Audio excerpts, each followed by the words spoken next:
자, 오늘 말씀은 예레미야 애가 1장 1절부터 11절까지 말씀입니다. 함께 읽습니다.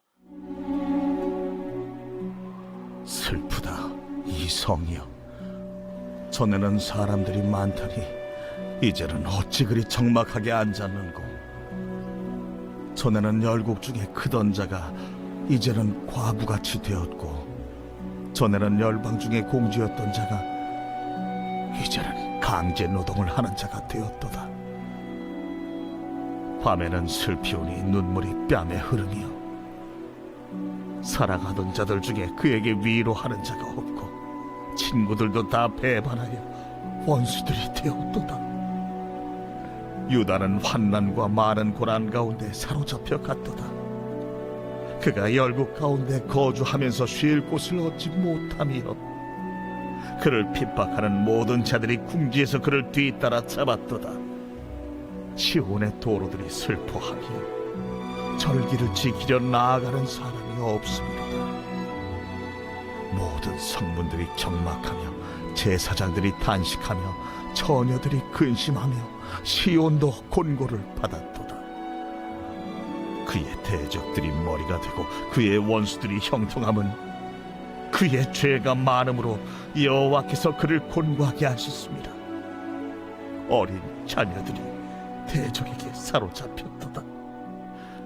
딸 시온의 모든 영광이 떠나가며, 그의 지도자들은 꼴을 찾지 못한 사슴들처럼 뒤쫓는 자 앞에서 힘없이 달아났도다. 예루살렘이 환난과 유리하는 고통을 당하는 날에 옛날의 모든 즐거움을 기억하였으며, 그의 백성이 대적의 손에 넘어졌으나 그를 돕는 자가 없었고, 대적들은 그의 멸망을 비웃는도다.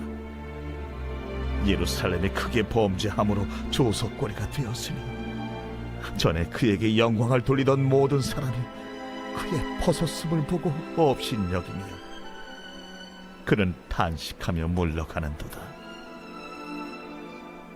그의 더러운 것이 그의 옷깃에 묻어있으나 그의 나중을 생각하지 아니하며, 그러므로 놀랍도록 낮아져도 그를 위로할 자가 없도다. 여호와여, 원수가 스스로 근체하오니 나의 환난을 감찰하소서. 대적의 손을 펴서 그의 모든 보물들을 빼앗았나이다.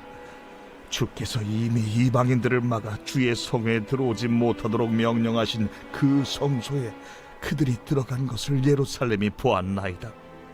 그 모든 백성의 생명을 이으려고 보물로 먹을 것들을 바꾸었더니 지금도 탄식하며 양식을 구하나이다.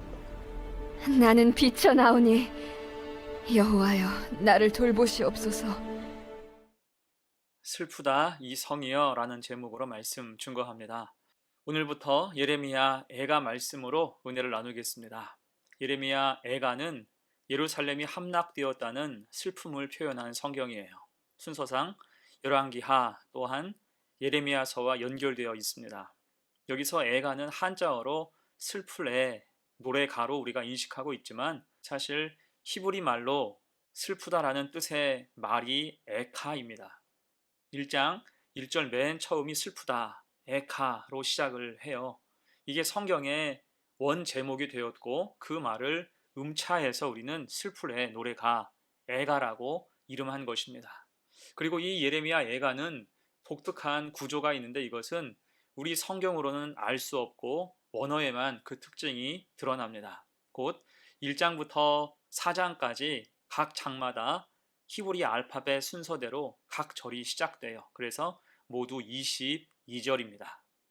66절로 된 3장 역시 히브리 알파벳 순서를 따르며 3절씩 기록했기에 66절이 된 것입니다.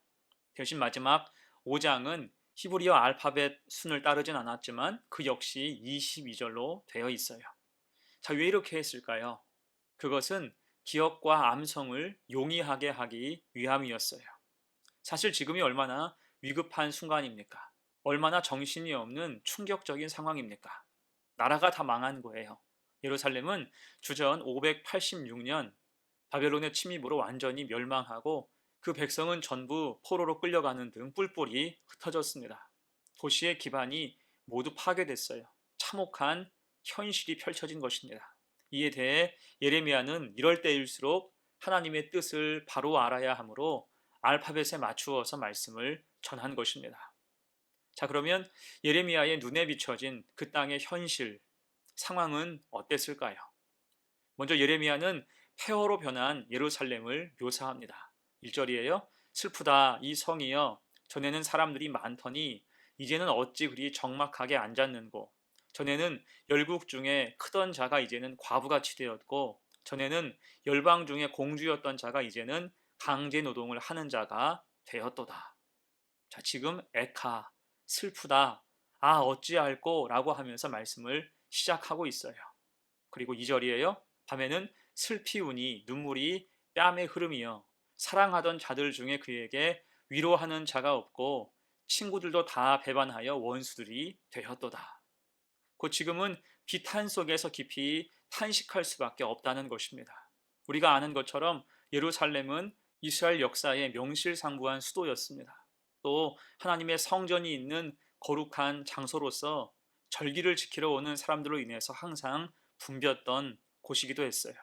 하지만 이제는 아무도 찾지 않아 사막처럼 적막한 성으로 전락하고 말았습니다.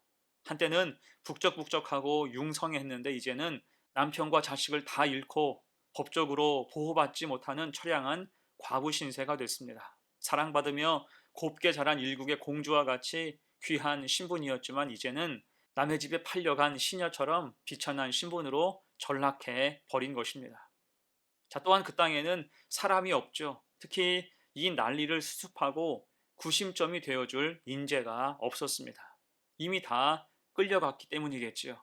바벨론은 3차에 걸친 집요한 공격을 하면서 유다 왕과 그 가족은 물론 귀족과 일반 백성들을 죄다 바벨론으로 끌고 갔어요.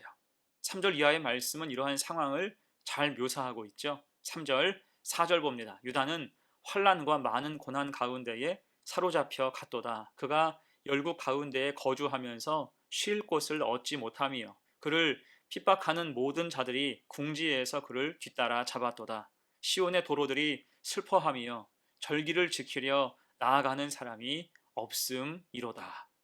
이미 도시는 다 폐허가 되었고 빈궁하고 미천한 사람들만 남게 됐습니다.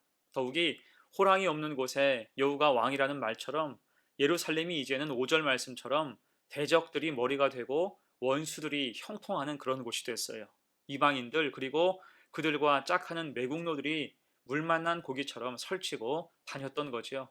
10절을 보면 대적들이 여전히 성내를 약탈하고 있고 무너졌지만 성전 근처를 쏟아지면서 패악을 저지르고 있음을 볼 수가 있습니다. 자, 그러면 왜 이런 상황이 됐을까요? 오늘 예레미야는 대적들이 흥하고 예루살렘의 영광이 사라진 이유를 이렇게 기록합니다. 5절 하반절이에요. 그의 죄가 많음으로 여호와께서 그를 곤고하게 하셨음이라. 또한 8절입니다. 예루살렘이 크게 범죄함으로 조속거리가 되었으니. 곧 예루살렘은 괜히 망한 게 아니며 대적들과 원수들이 스스로의 능력으로 우두머리가 되고 형통한 게 아니라 하나님께서 범죄한 이스라엘을 벌하실 목적으로 그렇게 허락하셨다는 거예요. 여러분, 그래서 우리는 죄의 속성을 기억해야 할 것입니다. 죄는 결국 좋은 것을 다 빼앗아가는 속성이 있어요.